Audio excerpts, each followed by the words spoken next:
Air Canada is suspending its flights to Cuba, WestJet announcing it's winding things down. This as a fuel crisis deepens in the Caribbean nation. Cuba has historically relied on Venezuelan oil, and it hasn't received any since the U.S. blockade on those products began in December. Now airlines are scrambling to get their passengers out before fuel supplies end. And Sarah is on this story for us. Let's start with what Air Canada is saying. Yeah, no, let's start with Air Canada because that's where we first saw the cancellations starting today. They go in through tomorrow and beyond, and effective today. And they, of course, come after a warning that came from the international airport in Havana yesterday, saying that as of effective tomorrow, Tuesday through to March 11th, there'll be no access to Jet A1 fuel in terms of flights coming in and needing to refuel. So nothing on the ground there. And so what we see now is Air Canada announcing the suspension. The big question, of course, is what happens to the some 3,000 Air Canada customers who are already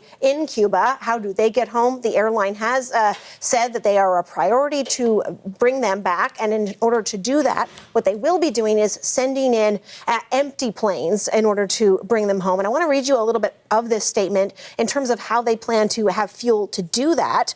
First of all, they will be going in, with enough fuel to get there, but then as well, Air Canada will tanker in extra fuel and make technical stops as necessary to refuel on the return journey. Meaning there are, of course, other airports in various Caribbean nations where they might be able to stop and refuel. And we do know there are reports that other airlines, International Air France, Air Europa, talking at least the last check I did, that they are going to continue operations, and that is part of their plans. As for other Canadian carriers, WestJet does own Sunwing.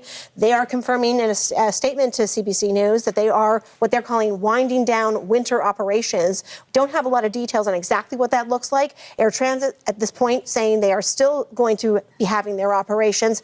However, big asterisks on both of those websites and both of those statements. There are refund options for passengers, rebooking options for passengers, and you just need to look on and find out what those options are. You said 3,000 Air Canada passengers are currently in Cuba? According to their statement, approximately, yeah. Yeah, which gives us an indication of just how many Canadians go to Cuba. No doubt there are many who have plans to go there soon. I know that some universities have their winter break starting as early as next week. So what advice is there for people who had been planning, maybe still are planning, to go to Cuba?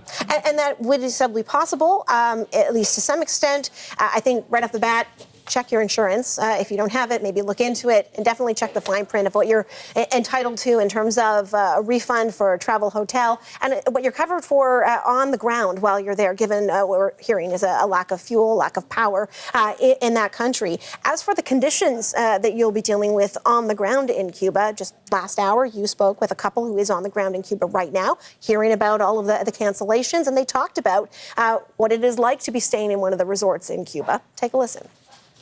We were downgraded, first of all, when it came to the move of the hotel. Our hotel was much better. So, for food quality and service, the service I'm not going to really say too much because, I'm pretty sure the staff is stressed here.